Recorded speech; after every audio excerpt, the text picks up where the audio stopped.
मेरे सभी भाई बंधुओं को मेरी तरफ से नमस्कार। तो कैसे हो आप लोग। तो इस वीडियो में मैं बात करने वाला हूं कि मेरी मई 23 के लिए क्या प्लानिंग है। मेरा मतलब है कि मैं क्या जीवन के लिए दोबारा से प्रिपेयर कर रहा हूं, क्या मैं सिर्फ G2 का प्रिपेयर कर रहा हूं, और मैं एग्ज़ाम के बाद से कुल मिला के मैं क्या तैयारी कर रहा हूं, कितने G2 कैसे पढ़ रहा हूं, वो सब मैं बताने वाला हूं। तो देखो, जैसे आप ज़्यादातर लोगों ने मेरी हाउस में एग्ज़ाम वीडियो देखी होगी कि मेरे एग्ज़ाम कैसे गए हैं। तो आप सबने देखा होगा कि मेरा कोई पक्का नहीं है कि मैं पास होऊंगा जीवन में कि नहीं होऊंगा, क्योंकि मेरा टैक्स का पेपर काफ़ी बिगड़ गया था और लॉ भी थोड़ा इतना कुछ खास नहीं गया था। हाँ, लेकिन टैक्स था कि टैक्स मेरा मतलब ऐसा था कि पास मुश्किल ही है मैं उसमें पास हो जाऊँ। तो ये तो मेरी रही टैक्स की बात। तो जीवन में तो मेरा ऐसा है कि मैं पास हो भी सकता हूँ, नहीं भी हो सकता हूँ, पर ज़्यादातर चांस है कि मैं नहीं होऊंगा। लेकिन मैं चाहता तो मैं जीवन की भी साथ में प्रिपरेशन स्टार्ट कर सकता था, पर नहीं, मैंने सोचा कि अभी मैं G2 पे पूरा फोकस करता हूँ। रिजल्ट के बाद देखेंगे, अगर नहीं निकलता है तो जीवन की फिर से प्रिपरेशन स्टार्ट कर देंगे। उसमें भी अब ज़्यादा नहीं करना है मेरे को। जीवन में क्या है ना, मेरे को सिर्फ टैक्स में थोड़े PGBB वगैरह पे थोड़ा सा ध्यान देना है, बाकी तो सही है मेरा इस बार।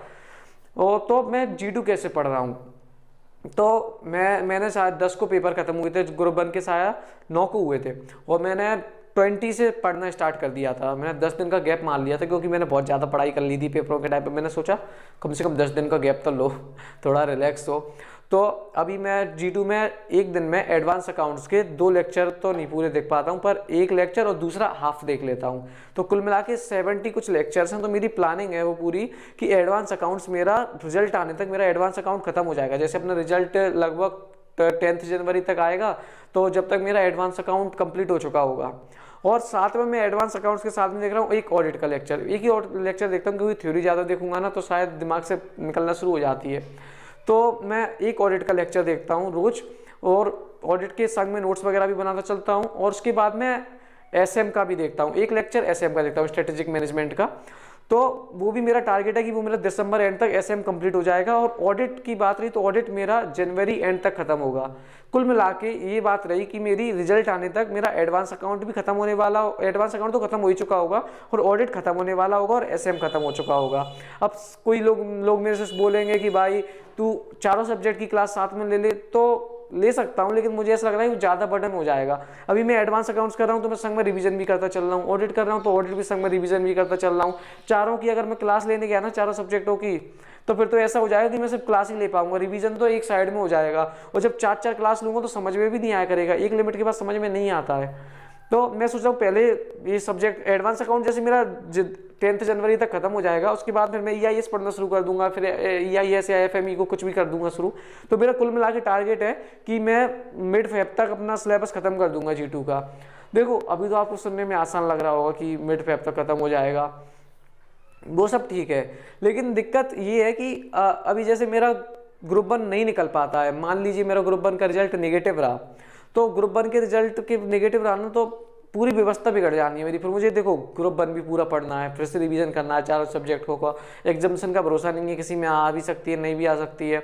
तो मान के चल रहा हूँ कि मैं चारों मुझे पेपर दोबारा पढ़ने पड़ेंगे, तो मेरे को जीवन पूरा चारों सब्जेक्ट दोबारा पढ़ने पड़ेंगे। और फिर मेरे को G2 के भी 4 सब्जेक्ट, ऊपर से क्लासेस भी देखनी है। तो मिड फेब तक तो मेरी क्लासेस खत्म हो पाएंगी, कब मेरा रिवीजन हो पाएगा, फिर रिवीजन भी करना पड़ेगा। यानी मान लो मिड फेब तक सिलेबस कंप्लीट हो पाएगा सिर्फ G2 का, और रिवीजन भी मान के चलो तो ग्रुप 1 मेरा मिड फेब तक तो बिल्कुल कुछ नहीं हो पाना है, क्योंकि ग्रुप 2 ही मेरा चल रहा है। और संग में थोड़ा बहुत रिवाइज भी करता चलूंगा तो वो भी काम नहीं चलेगा, क्योंकि अकाउंट्स, कॉस्टिंग, टैक्स सब प्रैक्टिस मांगते हैं बहुत सारे।